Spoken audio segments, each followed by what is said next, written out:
So welcome to Indian Echo. Indian Echo Caverns, like the IEC says up there. And at first it was called Echo Cavern, and there were other names even before that, but they changed it to Indian Echo right before 1929 when we had our first tour go through. And they did that after they found out that the Susquehannocks lived right across this waterway here.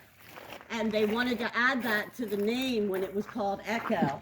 So they decided on Indian Echo Caverns. It even had other names over the years because people had been going in exploring in this cave since the settlers first came in 1600, and that's when the Susquehannock were still here.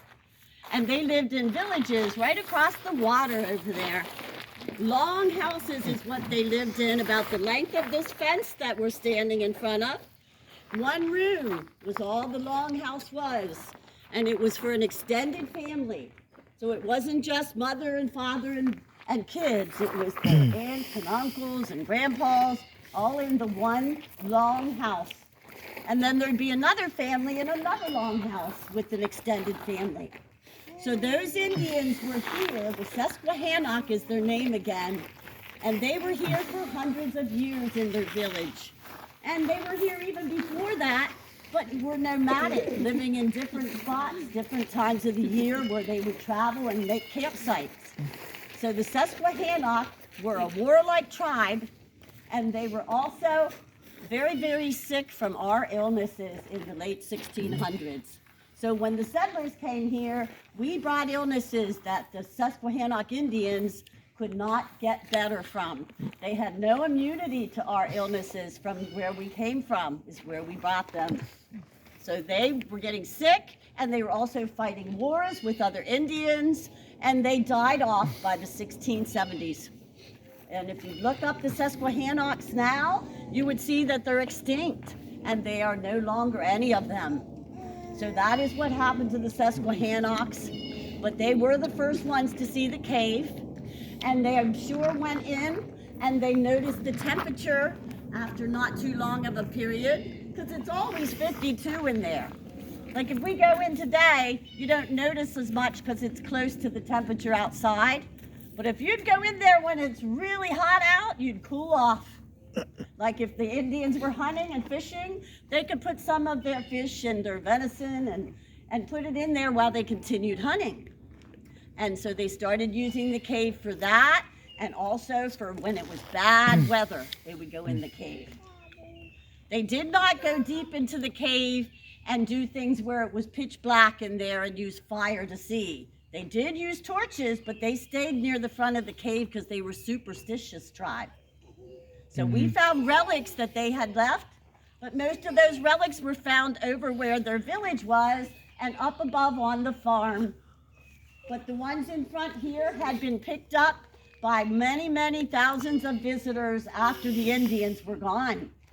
Because all the settlers were coming, more and more of them moving in this area, and then they were finding the opening to the cave. Of course, it didn't have the doors and the limestone yet, because that didn't come till 1929.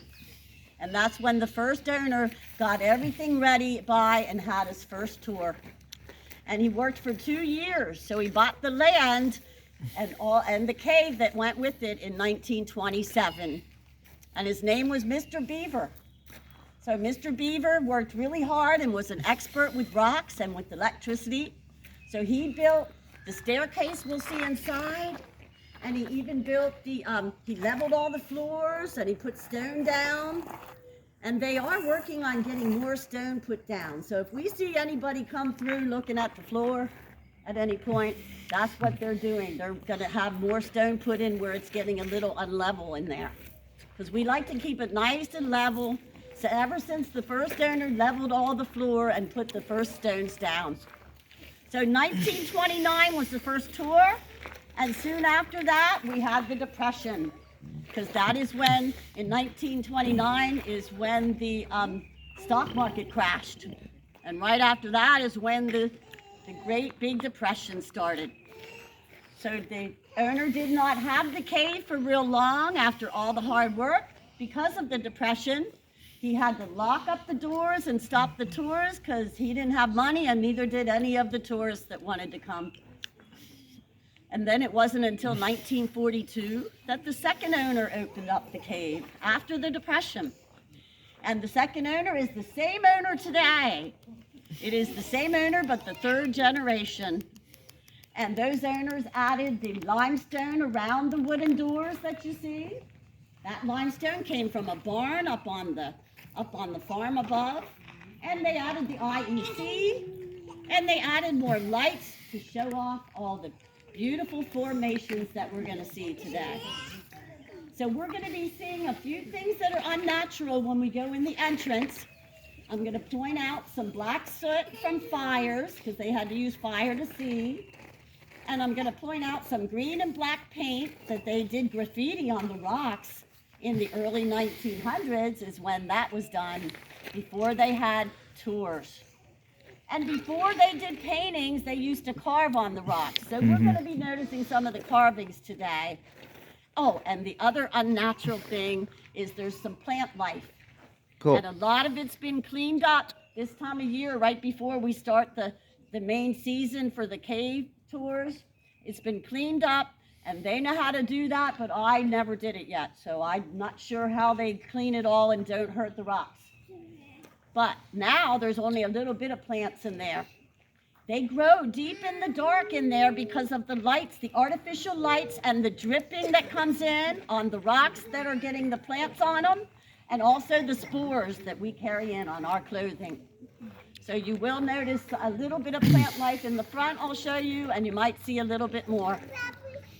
So that was in 1942 when the second owners reopened, and this is the third generation.